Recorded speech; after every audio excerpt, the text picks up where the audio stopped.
వైరా నియోజకవర్గ కేంద్రంలో భూభారతి చట్టంపై రైతులకు అవగాహన సదస్సు జరిగింది. ఈ కార్యక్రమంలో ఎమ్మెల్యే మాలోతు రామదాస్ నాయక్, ఆర్డీఓ నరసింహారావు, కాంగ్రెస్ జిల్లా పార్టీ అధ్యక్షులు పువ్వాళ్ల దుర్గాప్రసాద్ పాల్గొన్నారు. పేదల బతుకులు మార్చే పథకం భూభారతి అని ఎమ్మెల్యే అన్నారు. ఇందిరమ్మ రాజ్యం వచ్చింది, ధరణిని బంగాళాఖాతంలో కలిపామన్నారు. రైతులకు తమ ప్రభుత్వం ఎప్పటికీ అండగా ఉంటుందని వారు పేర్కొన్నారు.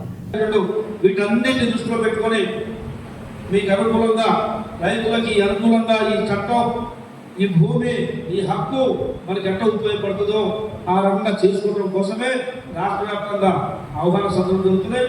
నిన్న మన నియోజకవర్గంలో దూరుపాటు జరిగింది. అది పూర్తి ఏజెన్సీ ఏరియా. అక్కడ కూడా ఆ రెవెన్యూ వాళ్ళకి ఏం చెప్పాలో, కలెక్టర్ గారికి ఏం చెప్పాలో అన్ని విషయాలు మాట్లాడడం.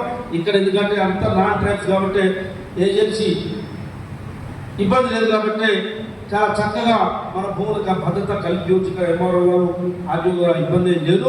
చిన్న చిన్న ఇబ్బందులు ఉన్న ఎంఆర్ఓ గారు ఇప్పటికీ గతంలో ఉన్నాయి. ఆర్డీఓ గారు ఏదైతే యావత్ తెలంగాణ రైతులను భయభ్రాంతుల్లో ఉన్న నేపథ్యంలో వాళ్ళ భూములు వాళ్ళ కనపడకుండా పోయిన సందర్భం ఉన్నాయి. వాళ్ళకు భూములకు సంబంధించిన హక్కులు అందుబాటులో లేకుండా పోయిన పరిస్థితిలో కూడా మనం అందరం గత ప్రభుత్వం మనం చేసిన మోసాన్ని పోరాటం చేసిన పరిస్థితి మనం అందరం చూసాం. గతంలో ఆనాడు ఇందిరాగాంధీ గారు గరీబీ హఠావ్,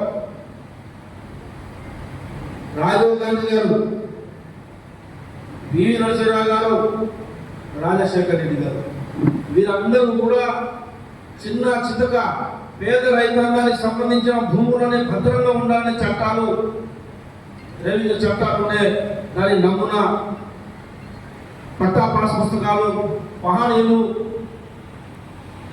గొప్పగా చట్టం తయారు చేసిన పరిస్థితి.